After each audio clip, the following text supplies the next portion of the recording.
Expert. Hello everyone, welcome back to OT expert. Hello everyone, welcome back to OT expert. Devbhoomi में आपका स्वागत है।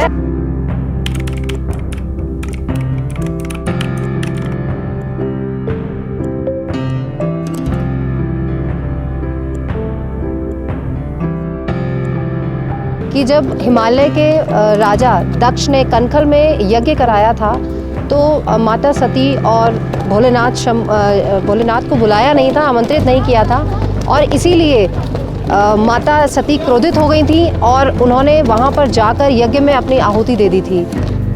भगवान की बनाई हुई इतनी खूबसूरत ये नेचर आप देख सकते हैं। ऐसा लग रहा है जैसे आर्टिस्ट पेंटिंग करते हैं ना, कि ऐसे पहाड़ों पे ऐसे ग्रीन चादर जैसे बिछाई हो। पूरा ग्रीनरी यहाँ पर दिख रही है, छोटे छोटे यहाँ घर दिख रहे हैं, पहाड़ों पे मुझे गाय चरती हुई दिख रही हैं, और कहीं कहीं ये फ्रूट्स ऐसे लगे हुए हैं पेड़ों पर। मतलब बिल्कुल अल्टीमेट नेचर।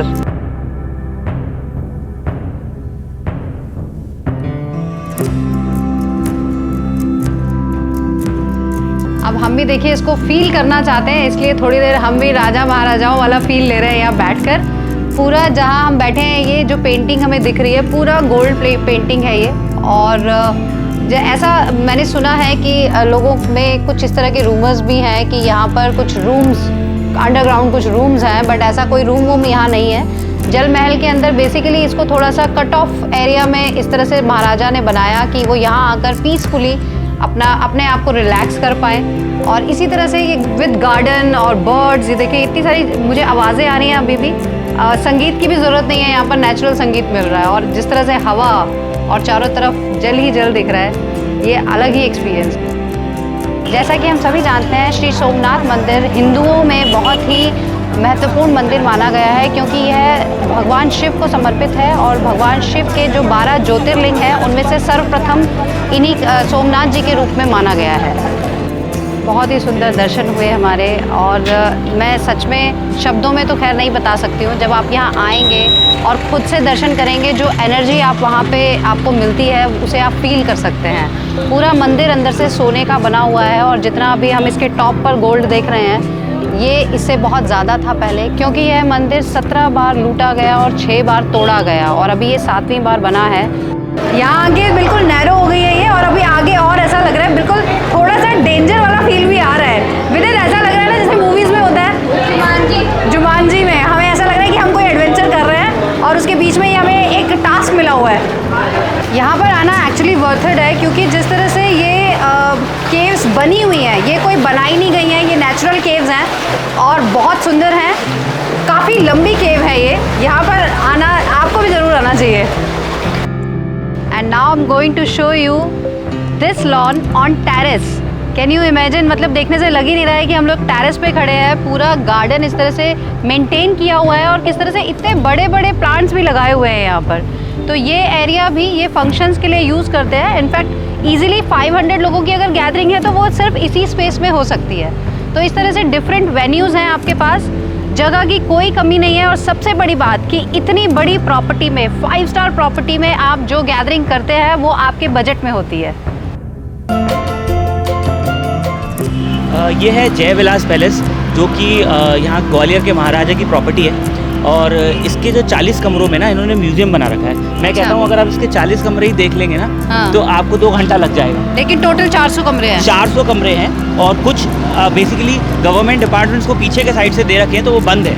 अच्छा। और कुछ साइड में एक छोटा महल भी बना हुआ है। तो लोग म्यूजियम देखने जाते होंगे, टिकट लेके देखने जाते हैं। मैं कहता हूँ कि आप इंडिया में कितने भी म्यूजियम देखे हों, एक अगर ग्वालियर का म्यूजियम आपने नहीं देखा है या ग्वालियर का महल नहीं देखा है, अच्छा। तो अगर आपने कुछ नहीं देखा भाई। और मैं तो बस नज़ारे ही देखती जा रही हूँ, क्योंकि मेरी नज़र ही नहीं हट रही है, और बहुत सुंदर है। मेरा मन भी नहीं कर रहा है यहाँ से वापस जाने का। और यहीं से अभी लकी भैया ने हमें बताया है चोपता के लिए जंगल ट्रैक है यहाँ से, क्योंकि भैया पहले गए हुए हैं। तो तुंगनाथ जी भी पहुँच जाएंगे वहाँ, यहीं से तुंगनाथ जी पहुँच जाएंगे। कितने किलोमीटर है? बहुत सुंदर द्वारिकाधीश जी के दर्शन हुए। आज फूलों का श्रृंगार किया गया था, और कल से उनको ठंडा रखने के लिए चंदन का श्रृंगार किया जाएगा। और बहुत सुंदर जिस तरह से महिमा बताई गई है इस द्वारिकाधीश के बारे में, हमें धार्मिक भैया ने बहुत अच्छे से बताया ब्रीफ में, लेकिन अभी इन शॉर्ट में आपको बताएंगे। जय श्री कृष्णा, जय द्वारकाधीश जी की। जैसे मैंने आपको बताया कल अक्षय तृतीया थी, तो कल से भगवान का जो श्रृंगार था, सबसे पहले उनको चंदन के लेप लगाया जाता है उनके टेम्परेचर को उनको ठंडा रखने के लिए, और उसके बाद से आज से जब जल यात्रा होगी तब तक उनको फूल का श्रृंगार किया जाता है, जिसे फूल श्रृंगार बताते हैं, क्योंकि उनको ठंडा रखने के लिए। तो भगवत जी के अनुसार इस मंदिर की आयु 5500 साल पुरानी बताई गई है। और क्योंकि ये जंपिंग स्पॉट है और रानी लक्ष्मीबाई अपने घोड़े को लेकर जब अटैक हुआ था, यहाँ पर ब्रिटिश ने अटैक किया था, तो यहीं से सीधा उन्होंने छलांग लगाई थी घोड़े के साथ, इसीलिए इसको जंपिंग पॉइंट कहा जाता है। और मुझे बड़ा क्यूरियोसिटी हो रही थी झंडा देखकर, जिस तरह से अभी तिरंगा झंडा उतार कर ले जाया जा रहा था, तो हमें बताया है इन्होंने कि ये सूर्य उदय से सूर्यास्त तक यहाँ पर लगा रहता है और सूर्यास्त के समय के बाद ये उतार दिया जाता है। ठंडी ठंडी फुहारें यहाँ तक आ रही हैं। आज मौसम इतना ठंडा है, उसके बाद भी आप भीड़ देख सकते हैं, लोग एंजॉय कर रहे हैं और मुझे इनको एंजॉय करते हुए देखना ज्यादा अच्छा लग रहा है, इसलिए मैं पानी में तो बिल्कुल नहीं जाऊंगी।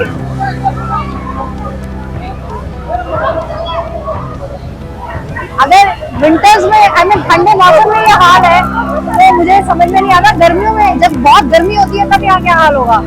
जलेबी तो सबने खाई है, तो ये है जलेबा। अब इसको खाकर देखते हैं इसका टेस्ट कैसा है। भैया कितना टाइम हो गया इस शॉप को? इसको हो गया 115 साल कम से कम। 115 साल।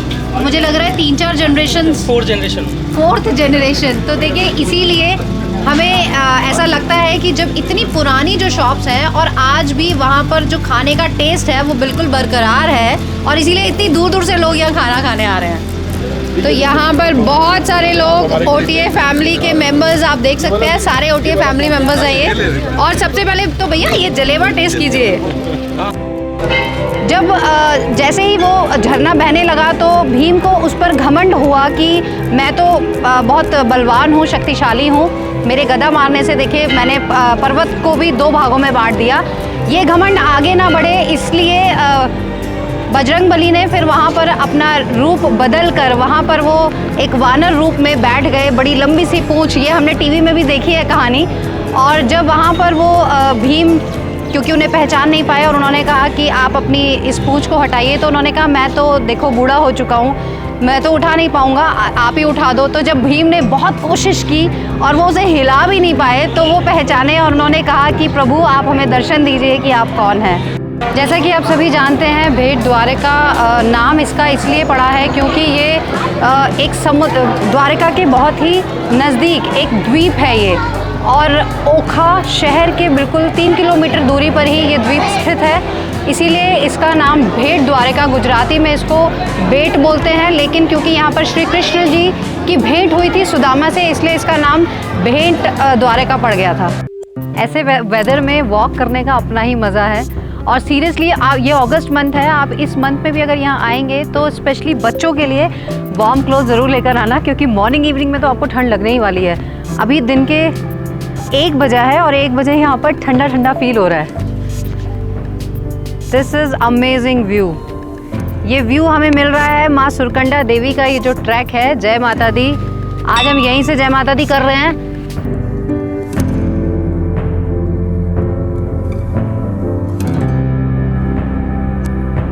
मणिकर्णिका घाट के बारे में आप सभी जैसा कि जानते हैं कि यहाँ पर अगर अंत्येष्टि की जाती है तो आप सीधा स्वर्ग में जाते हैं, और यहाँ पर 24 घंटे आपको चिताएं जलती हुई दिखती हैं। जनरली हम लोग शमशान जैसी जगह पर जाना अवॉइड करते हैं, लेकिन मणिकर्णिका घाट को सुकून की जगह के रूप में देखा जाता है, और इसीलिए यहाँ लोग घंटों तक बैठे रहते हैं।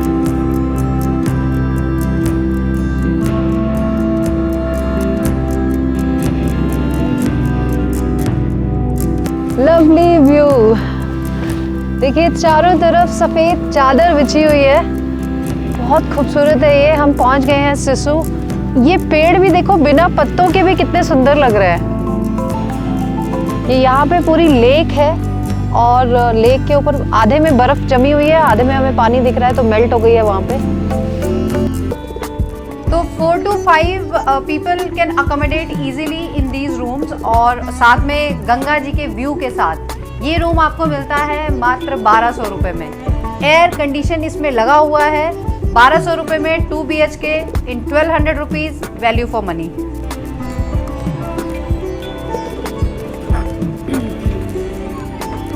लाल टिब्बा से हम आ गए हैं सिस्टर बाज़ार की तरफ और ये वही रूट है। इसमें अगर आप आगे जाएंगे तो आपको टूटा हुआ घर सचिन तेंदुलकर का दिख जाएगा, तो वो अब नहीं है। लेकिन यहाँ पर एक पहले ब्रिटिश के ज़माने का हॉस्पिटल आपको देखने को मिलेगा जो अभी DRDO है। लेकिन वहाँ पर क्योंकि कुछ सिस्टर्स थी, नर्सेज जो थी उनको क्योंकि सिस्टर्स बोलते थे और वो यहाँ पर फ्री में इलाज किया करती थी, इसीलिए इस जगह का नाम सिस्टर बाज़ार रख दिया गया। ये वही घाट है, ब्रह्मांड घाट, जहाँ पर श्री कृष्ण ने अपने बाल रूप में यशोदा मैया को पूरा ब्रह्मांड दिखा दिया था जब वो उनसे उनका मुंह खुलवाती हैं मिट्टी निकालने के लिए। और यहाँ पर मंदिर है ब्रह्मांड बिहारी जी का, आइए दर्शन करते हैं।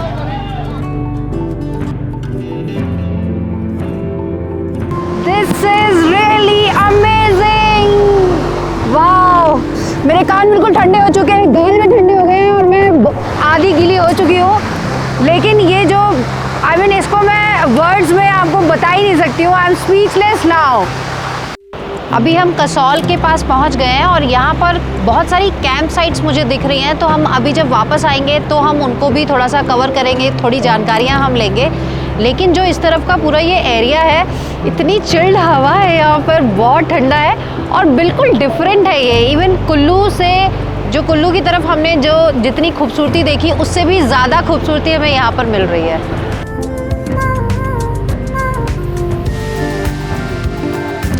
तो देखिए, हमें लगा था कि कार्तिकेय ने मान लिया था कि गणेश जी ने जो परिक्रमा लगाई है वही ब्रह्मांड है, लेकिन ऐसा नहीं है। हमने यहाँ पढ़ा था, वो क्रोधित हो गए थे ये बात सुनकर और इसीलिए उन्होंने यहाँ पर आकर भोलेनाथ को अपनी हड्डियाँ समर्पित की थी और माता पार्वती को अपना मांस समर्पित करके अपने प्राण त्याग दिए थे। तो यहाँ पर आज भी उनकी अस्थियाँ हैं और इसीलिए ये टेम्पल है यहाँ पर। बहुत सुंदर दर्शन हुए हमें। और देखिए, मंदिर के जस्ट पीछे हम यहाँ आए हैं तो हमें यहाँ का नज़ारा और ज़्यादा क्लियर दिख रहा है। जिस तालाब में मैं आपको फिश पॉन्ड जो दिखा रही थी, यहाँ से बहुत क्लियर दिख रहा है, बिल्कुल ग्रीन पानी है उसका। और ये जिस तरह का पूरा वातावरण है, जिस तरह की शांति है यहाँ पर, आपको आसपास कोई भीड़ भाड़ नहीं, कोई ट्रैफिक नहीं मिलता है। शायद इसी को तो हम ढूंढते हैं और इसीलिए इन जगहों को ऑफ बीट प्लेसेस कहा जाता है।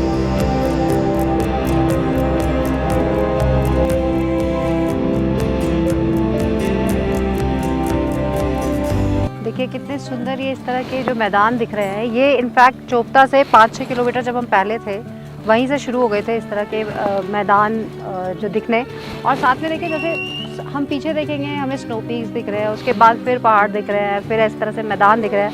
मैं कभी कश्मीर तो नहीं गई हूँ, बट आई एम श्योर वहाँ पर भी इसी तरह का ये सब इस तरह से दिखता होगा। और मुझे ऐसा लग रहा है कि हम जैसे कश्मीर में ही हैं, क्योंकि जैसे एक तरफ से घोड़े आ रहे हैं, हम पगडंडी पर चल रहे हैं, तो ये पूरा, और क्योंकि काफ़ी सारे लोग हैं, मज़ा आ रहा है। लेकिन क्योंकि थकान हो रही है, ये काफ़ी चढ़ाई है और हमें यहाँ से देखिए दिख रहा है ऊपर हमें रास्ता कहाँ जाना है।